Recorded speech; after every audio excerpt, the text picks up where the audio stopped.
Hello and welcome to the first ever live and in-person recorded episode of Brave UX. As Deletta mentioned, I'm Brendan Jarvis, and through Brave UX, it's my job to help you to understand the important issues and people that are impacting our field of design. I do that by unpacking the stories, learnings, and expert advice of a diverse range of world-class design leaders. My guest today is Felix Lee.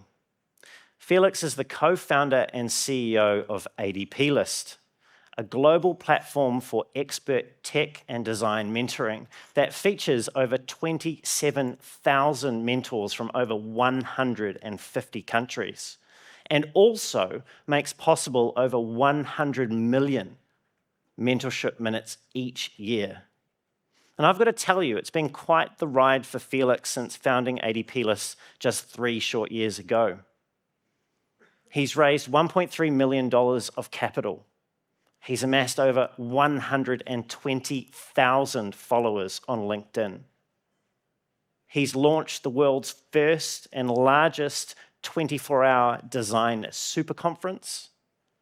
And last year, he was featured in not just 1, but 2 world-class publications, Forbes 30 Under 30 Asia List and Tatler Asia's Gen T List. But now, he's here with all of us for this conversation, thanks to everyone at Design Outlook on Brave UX. So everyone, let's put our hands together now and give Felix a very warm welcome to the stage.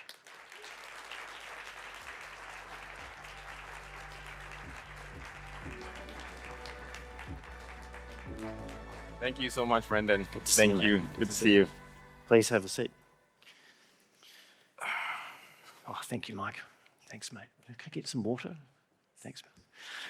Well, Felix, here we are. We've been talking about this now for quite some time, and I have learnt many wonderful things about you in the last few months in the lead up to Design Outlook. And one of those things was that before you were a designer and a founder, you were actually an international athlete participating in a rather high-paced, high-intensity sport. What's the story there? Yeah, thanks for having me, Brendan, and thank you all for coming today. It's my first time in Melbourne, so it's really cold. So I started speed skating at the age of 7 with my brother, and we spent most of our childhood into our teens up until I was 22, and for a good chunk of that time, I was actually part of the national team in Singapore, and I competed in speed skating. And so I participated in games like the ASEAN Games, Commonwealth Games, Asian Games. Well, the only game that I regret not playing is the Olympics. That was the one that I sort of retired before it happened, before we could make it there. So it was a rather long period where I spent, in speed skating. Yeah. What parallels, if any, can you draw between your time as an internationally competitive athlete and what you've now been doing with ADP List? Yeah, ADP List, it's been here for 3 years. Raised capital from one of the best venture capital firms, Sequoia Capital, that funded Instagram, Airbnb, and many more. So we share the same investors. And when you think about startups and I think tech, design, and also the world of sports, the one thing that really relates is the idea of excellence. When I was in the national team, I was training and competing with the best in the world, the best in the country. And you kind of feel the level of excellence rise when you're with the best in your field, and not just in design.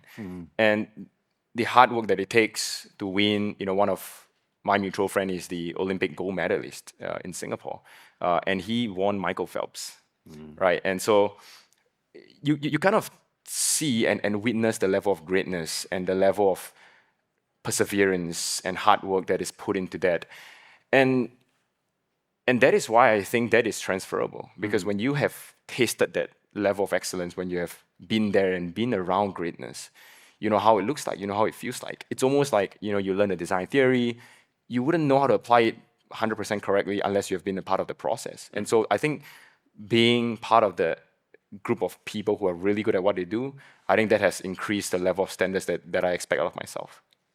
Well, speaking of those standards and the things that you expect of yourself, I've heard you previously say, and I'll quote you now, the world doesn't owe us a living. Now, I've heard you say this in various different ways, in various formats to various people, and it made me think that it seems like a really deeply held belief that you have. Where does that belief come from? If you look at Singapore's history today, we're close to 60 years. Today, we're one of the wealthiest country. 60 years ago, we were a third world country, if you study the history of Singapore. We were kicked out of Malaysia in 1965. We gained independence on August 9, 1965. We had nothing to our name back then, nothing to Singapore's name. And today, we have everything from Marina Bay Sands to Max Verstappen racing across the streets every September. And that wasn't by accident. It was a lot of, now we're on our own. What do we do?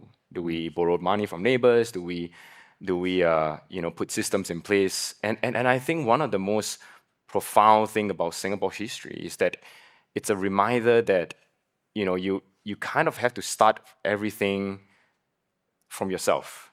Your belief, what your vision is. And the vision at that point was to take Singapore from a third world country to a first world in a span of 50 years. And we did that.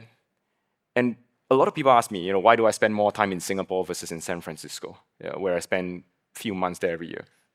And it's because in Singapore, you simply get the inspiration of, all of this was built and done, from the ground up.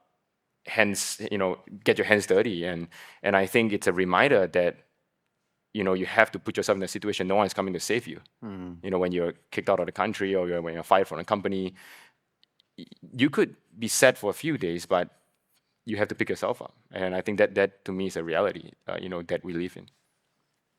I get the sense also that your parents have played quite an important role in the way in which you see yourself in the world. Yeah. Can I have some water as well? Oh, absolutely. Thank you. Yes. How rude of me. Thank you. I'll just put that on the floor. So I grew up in a family of bakers. It's interesting. So we own a small bakery in Singapore where my grandfather had started. And so growing up, my childhood was very different, right? I wasn't out in the playground running with friends and whatnot.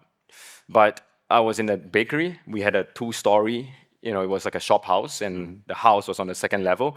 And every time that I wasn't doing my homework, I would be down with my grandparents and helping them with the store. And I think that shaped a big part of me, throughout my childhood. And it shaped the fact that you should be out there, I think, hanging out with people of different classes, selling things, interacting with strangers. But I think most importantly, to witness the level of hard work that is being put into it, right? I remember, my grandma is, I think, 82 this year. And she recently cut her finger, so she had to go for a huge surgery. And boy, I was in the hospital and I was like, you're working at 80. And my parents as well, they're waking up at 5 and every day to prepare for the bakery. And I think that's a good reminder that we live in a world where we are in tech today. People are earning $200,000 a year, and they're telling me it's not enough. Well, these people out there, maybe even the waiters here, they're maybe earning $50,000 per year. I think that's perspective. It gives you perspective of that the world isn't only in Silicon Valley. The world isn't only in tech or design. There is a bigger world out there. And if you want to do something big, that you have to recognize that there are people who are not in the same class as you, and you have to help to elevate them as well. Well, speaking of perspective, one of the perspectives that I was interested in learning more about is the perspective of being a young founder. You were 23 years old when you founded ADP List, and I think you told me just in the green room before that you're turning 27 soon. Yeah. And one of the other things that I've heard you say, and I'm going to quote you again now, is that every single day I wake up and say, no, I'm not going to negotiate with my doubts, with my fears, with this self-imposed belief. Then I have to overcome that challenge. What is the fear that you most often contend with? Well, I think the fear is to be mediocre, to be like everyone else. And I'll tell you why. So there is this powerful quote by Nike. They ran this ad, I think, in the 1980s. It goes something like that. There are neighborhoods that you don't belong in. clubs that you cannot enter, schools that you can't get into, but the roads are always open. So just do it. And I think, throughout our lifetime, I think there's a lot of things where, we might not belong in there. Maybe not this room, maybe not the other room, maybe you're feeling some of that right now. But the reality is that, back to the point, no one is coming to save you. And if you're not going to put yourself in there, you're at the losing end. And so the fear of being mediocre is scary, because if you think about, back to the point of a global perspective and a regional perspective, today Singapore, we have amazing companies. Australia, there's amazing companies. I'll talk a little bit about Canva as well. But if you look at Singapore's company, we have companies like Grab. I think it's worth $15 billion today, maybe 30 at some point. But here's the sad thing about that. Maybe the CEO is watching this, but here's the sad thing about that, is that if you go to the US, if you go to India, no one knows about Grab. They might know it, they are not using it. And the point is that, do you want to be a billionaire, but go to a country where your product has not benefited anyone? At the end of your life, I think you could be a rich man, but no one would benefit from that. And so the point is that, one of the biggest things that I want to do, and the message that I'm trying to share, is that, I want to be that person to say that we can create something out of this part of the world instead of being just in Silicon Valley. Why can't we create a Google here? Why can't we create an OpenAI here? Why is it that OpenAI has to be from Sam Altman in Silicon Valley? I mean, he's a great guy, but there's no reason. We don't lack the money. We don't lack the talent. We don't lack anything. I think we lack the ambition to dream big, to fail big. People are afraid of failing big. And I think the fear that I have is to be part of that circle that says, I just want to make it to $1 billion and that's it. I don't want that. That's why today when you look at ADP list, it doesn't look like a Singapore company. It doesn't feel like that. It's intentional. There's a message behind that. Thinking about what you've been saying, the fear of mediocrity, about ADP list and its mission, I'm curious about that, because something that people in the audience might not know, unless I'm the only one, is what ADP and ADP list stands for. What is that, Felix? What does it stand for? Well, what does it stand for? A lot of people thought that we're part of the payroll company, ADP. So it stands for Amazing Design People List. So we started with designers. I'm a designer myself. We started with designers, and that's what it stands for. It started in pandemic, so that was to help people get jobs and mentorship during the height of pandemic when people were losing their jobs. And I've noticed that the vision for ADP List seems to have grown broader than just design. Probably why I didn't understand that it was awesome design people to start with. I've seen you've added disciplines like product management and engineering and other things in recent years. In recent time, yes, the company's been around for three years. You've been a very, very busy person. What is the vision for ADP List? For a very long time, people call us an education company. For a very long time, people look at us as a mentorship platform. I think we're bigger than that. We're a human transformation company. And here's why, Brendan. Because when we put two people in the same room and have conversation, both of them walks out of that conversation a little bit more inspired, a lot more motivated. They gain a lot more perspective. And one of our taglines is called Be More. We hope that when you walk out of that conversation, you're able to get inspired to want to be more of who you want to be. And so our role in the world, the world that we want to create, is that everyone can get access to these conversations. Everyone can walk out of there feeling, a transformative experience in that sense. We have designed a transformative experience that when you walk in, when you walk out, you're a different person or with a different perspective. And that's how I would describe ADP as a company and as a community. You've previously said, and here comes another one of these quotes that I have, when you look at ADP List, a lot of people say it's a website, it's a platform, right? But the majority of people here today say that ADP List is a community. I think that's the most amazing thing any founder could hear. Why is that? Well, today, apparently a lot of designers associate profit with evil. Maybe because of Zuck. I don't know. He sells data. And so I think it's good to be seen as a community, because people are allergic to the idea of corporation. I do think that's a little bit weird, because if you don't make money, you cannot, you can't really forward your mission, to be honest, right? I mean, we're doing some amazing work.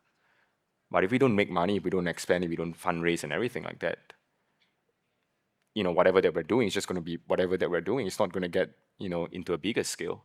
And so I think there's a fine balance when you look at CEOs and when you look at companies, is that they should be making money and they should be using that money to forward their mission. Now, the point is that some people don't, some CEOs don't, obviously, and it becomes a sort of like an evil billionaire situation.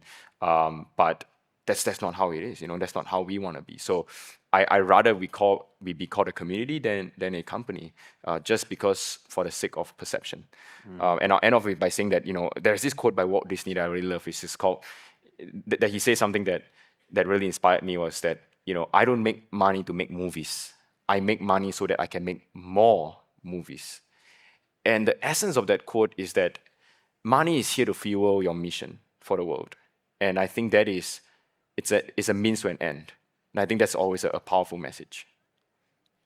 Thinking about this idea of community and the fine line that it sounds like exists between being perceived as a community and also being a corporation with a profit incentive to make money to continue to do the things that you're doing. From the outside looking in, it seems at the moment that ADP List is still searching for a sustainable revenue model. And I was curious about your thoughts of the line that you may walk between the mentors and the people on the platform and the company's desire and need to continue to exist. Oh, wow, that is a... I got a little bit nervous there because everyone asked me for my business model. I'm sure a lot of you are curious. Are you curious? Oh, all of you are curious. Wow. So I'll break it down for you, Brendan. I'll break it down for everyone. So I don't know who here works for my competitor, but hopefully you are. Just feel free to share the message out.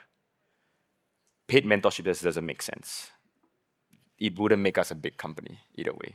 It wouldn't make sense for mentors. It wouldn't make sense to be the next big thing. And here's why. Mathematically, it just doesn't make sense. So a lot of people like to draw comparison to Uber and Airbnb.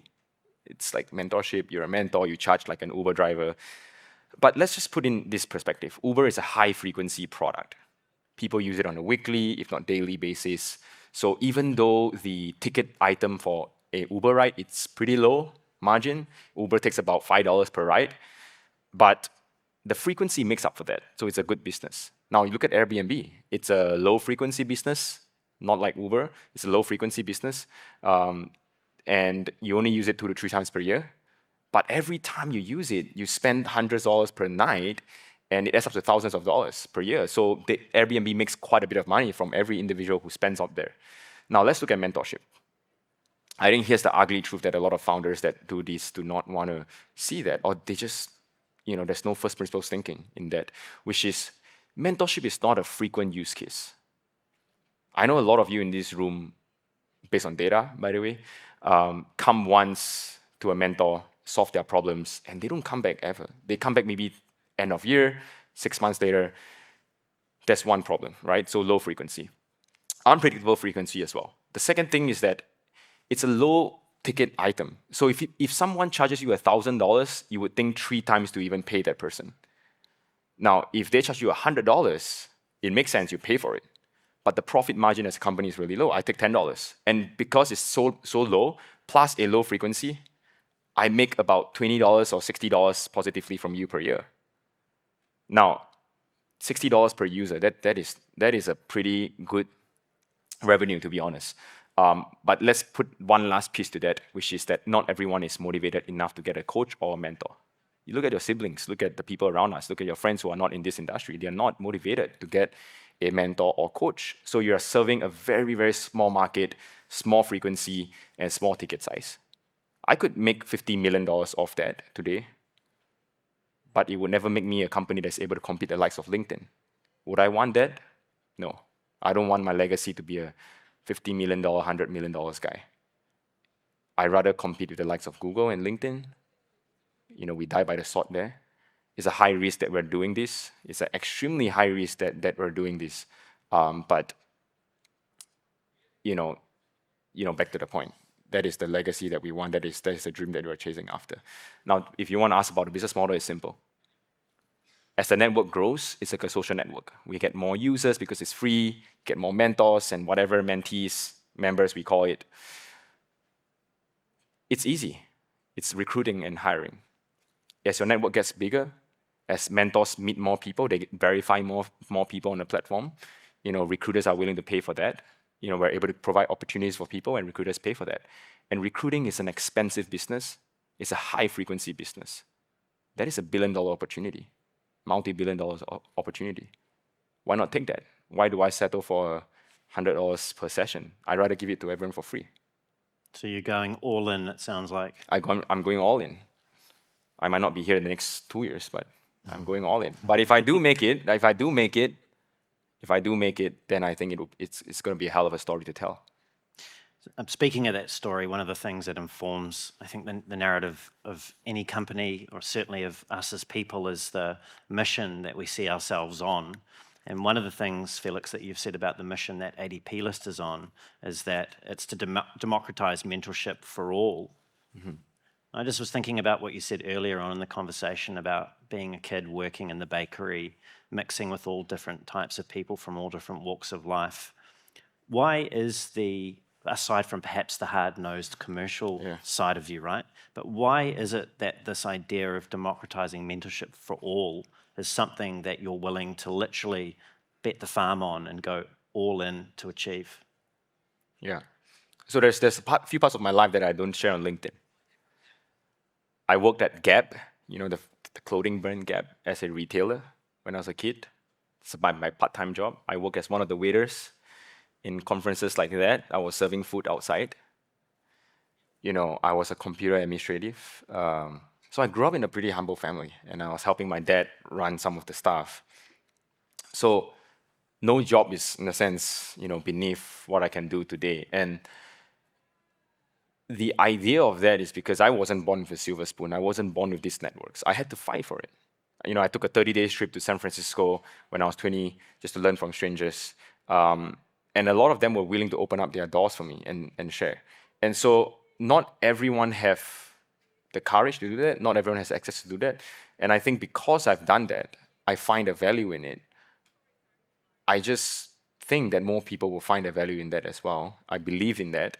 And I believe in the power of exchanging ideas. And that's why ADP was born. That's why the power of democratizing the access to mentorship and these conversations, these inspiring conversations, is important. Because perhaps the next Einstein, is lost somewhere and no one is there to pick them up. And hopefully one day we get to inspire someone through our platform and pick that person up and say, hey, there's an opportunity for you. One of the stories that Felix doesn't often tell, and in the nature, the good nature that we're sharing stories that hopefully someone out there can find some value in, is that ADP List is actually Felix's second company. When he was just a teenager, he founded with his brother, after borrowing $5,000 from his parents, which was a lot of money to them, his first company called Pakdat. And it was sold to an Indonesian company for $250,000, or so you thought, right? Mm-hmm. What's the TLDR of that story, and what did it teach you about life? Wow, that was a tough story. I wouldn't share this, but thanks for bringing it out in public. You're welcome. My brother and I started this company called Pakdat. It's a trip planning platform. With $5,000, we survived for 3 years throughout our high school. And by the end of it, we sold that company, so we thought. I was 21 years old, for $250,000. Now, we only got $20,000 of that. The rest of it didn't come to the bank. And they simply just didn't want to pay us. And so as a 21-year-old kid with not so rich family, you could think about, let's sue them, right? These are very rich people. These are very rich people. If you sue them, they're going to counter-sue you, and they have more money to fight the lawsuit. What do? You walk away from it. Those are money lost. $250K would have changed my life, I'll tell you that. So what I took away from that episode of things, it was traumatizing, by the way, was that I had then exponentially grow beyond what a 21-year-old kid would have grown, because I've seen the reality of humans, I've seen the reality of business. There are wolves in business, right? And that's why I always telling designers, don't be so naive, because when you reach the C-level executive, these are things that happen. And so I became someone who I think was a lot more cautious, but I think also a lot more aware of the realities of the world. There's good and bad side. You might be here trying to change the world, but the next thing you know, I might get fired as a CEO by the investors. So I think that has grown to be a part of me, to be aware of how tough real life can be and real business can be. And I think that still continues to be a big part of me today. Speaking of tough, one of the things that Felix, that you did was not go to university after Pactat was sold. Yeah. You actually opted to join the military, which to me sounded like quite a tough decision. And you've previously described your time in the military as simultaneously one of the best and worst times of my life. Yeah. What was it about that choice to spend that time in the military that made it both of those things?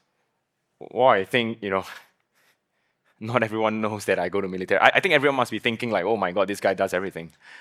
All of your secrets are coming out today. Yeah, so I don't put it on LinkedIn as well, by the way. It's not a part that I'm particularly, keen on sharing, but I thought it was interesting.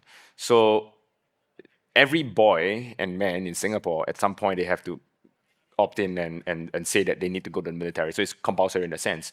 But I spent 2 years in the military, and I was a combat medical specialist. So that means that I go out there in the field, I fight, but I also heal people. Boy, that was tough, because in the military, you don't get freedom to talk. You don't get freedom to make your own choices. People just tell you to shut up, move on, suck it up. And I think that's the life for 2 years. Can you imagine? 2 years. And worst thing was that I was very defiant. And so I'll give you an example. I'll tell you a quick story. So I was so defiant to a point where people started bullying me. I would walk into a room and I would have on a whiteboard, it would say Felix is a slacker or whatever they want to call it. Now, I was simply just doing freelance work outside of that. I was doing design work. So I didn't want to hang out with people. I said, you guys can do your own thing and whatever. I'm not going to try to hang out. And then obviously I got sort of bullied for that in that sense. Now, that is just one part. And then your superiors start bullying you, the bosses, right? They will come in, there's a room of 100 people, and they're like, oh, I need someone to throw the trash. It's like, oh, Felix, throw the trash. So you get targeted for that. It was a tough 2 years. But the best time out of those were the times where I spent in the jungle with my friends. There was once where I spent 14 nights in the jungle of Singapore, and we were doing a tough training. So by the end of the training, we were supposed to go out there and, fight this simulated war. And so spent 14 nights. It was very tough. We had to kind of survive on our own. And, there are some nights there where you just don't feel like doing anything. I think those were the nights where someone, who is positive would say something nice and say something positive and say, hey, it's 2 more days, 3 more days, let's look forward to that together. And when someone is positive, it's actually really infectious, especially in times of, sort of like depression or whatnot. And so that was the biggest learning for me, was that, you have to start to hang out with the right people, because these people bring the best of you. And I think the 2 years, I was lucky enough to have been bullied, but also to have been hanging out with the right people that took me out, took me into a place where I've never been before. That sounds like a really challenging situation at quite a young age for anyone to experience. And I suspect that there's many people out there in the audience that, although they may have not served in the military, can relate to what you're saying. In some work environments, they're not all that great. I'm thinking about the work environment now, and thinking about your formative experiences in organizations like the military. How, if at all, have those shaped the way in which you treat, lead, and manage your own team? So I'll share 2 frameworks. I think one is about a leadership philosophy that I love, which is that courage isn't something that you can find inside of yourself. So if today you're looking to switch a career or you're looking to quit your job, it's not something that intuitively you would be able to do it. It's just impossible. Courage is found by the people around you. And I'll give you a quick metaphor on that. So when you think about jumping off a plane, when you skydive, you don't actually want to jump off the plane. It's the parachute that gives you the courage. It's an external support. And so when you relate that back to leadership or in your own life, is that when you want to make tough choices and tough decisions, it's actually something external. It could be your friends or your family and said, go for it, I'm going to support you. And often that is what is needed for someone to make that jump. And I think from a leadership philosophy, I try to be like the parachute, right? I try to be like the parachute for my team. And when you think about war, the infantry is always second. The Air Force will always go first. You have to establish, air superiority. So the Air Force will always go in first, drop bombs, whatever, and then the infantry goes in. Now, imagine a situation that without the Air Force, the infantry would have lost quite a bit of battle and men before they go in. And so you want to be that Air Force as a leader, right? So that's the philosophy number one, which is, to be that external courage. The number two thing that I learned from this military is called the framework AAR, right? After action review. So after action review means, every time after a certain, mission, we sit down, we talk about what went right, what went wrong. And I think that has tremendously improved the way that I run the company and, how we have, done experiments as well. Thinking about that AAR, I think I got that right. Yeah. One of your biggest learnings as a designer turned founder has been to always have a positive answer to the following question, which is, are we solving the right problem for right now? So thinking about that, how do you know when you're not doing that at ADP List? So a lot of designers think they're solving the right problem, but they're not. I think a lot of CEOs, even more CEOs, think that they're solving the right problem, which is the problem. So a lot of your CEOs, you laugh because you can relate to that. A lot of your CEOs probably come into your room and say, we got to do this. You're like, where did that come from? So I sometimes do that, but I try to hold myself back a little bit these days. And the problem with that, is that you sometimes got to ask yourself. A good friend of mine who runs a pretty big company, and he told me this. He said, when you make decisions like that, you have to look at it if it's a revisable decision or non-revisable. So if you put this decision out, is it something that you can roll back, right? A lot of decisions are some things that you can roll back. And there are some decisions where you absolutely cannot roll back. For example, if we change the branding, you can't roll that back, right? People are going to sort of get influenced by that. So I often look at that decision metric and say, if we put this out, is it going to be a huge challenge? Is it going to be rolled back? If it is a two-way door street, then we should just do it, right? If the team wants to do it. Now, the second thing is that sometimes I get into arguments with our designers. They say they want to do this, I want to do this. And the reality is that I often let them do what they want to do. And not because I'm one of those empower your team kind of CEOs, even though that is part of the reasons. But the bigger reason is because I ask myself this question: if this decision is made by me or made by them, would the company actually have a big difference in terms of the outcome, right? Would we actually die because this was not my decision? Like 100% of the time, the answer is no. You wouldn't die, or you wouldn't be $1 billion suddenly just because of this one decision.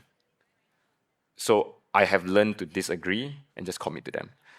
And I think in that sense of give and take, they allow me to make decisions that are bigger, right? So if they want to run an experiment, I said, okay, what's the rationale, everything, go for it.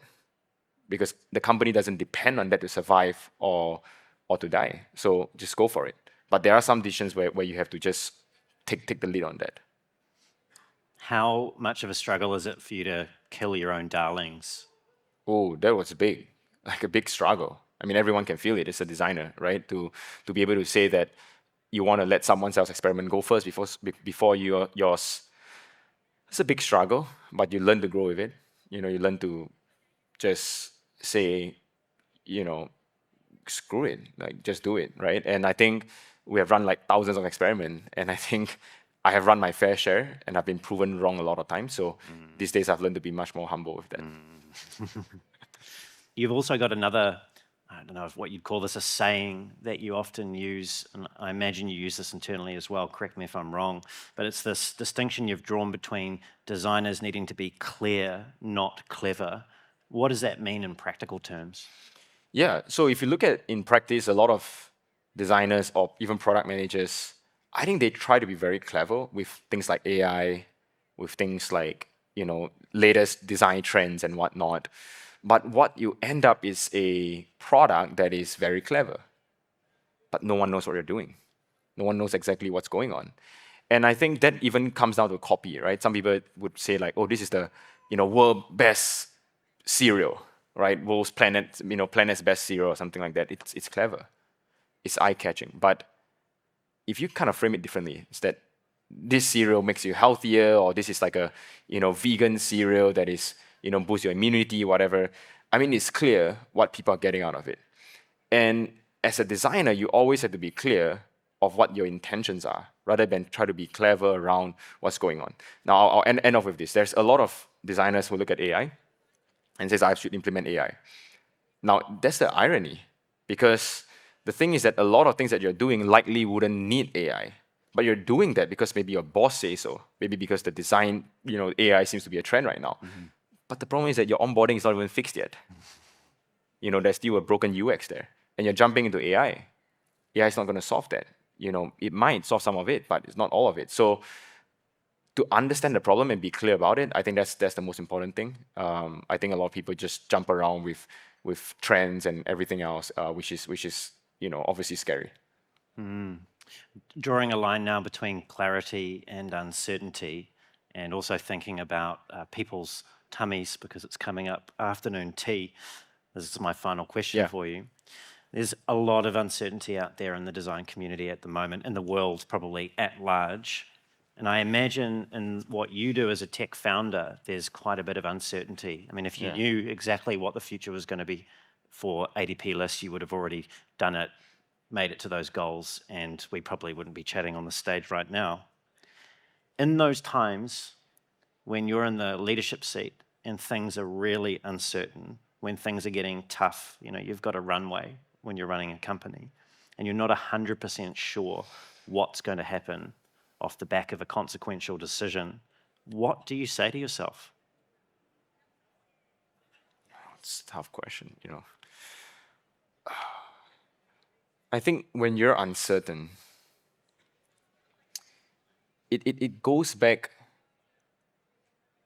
to what you want to leave, what you want to leave behind for the world.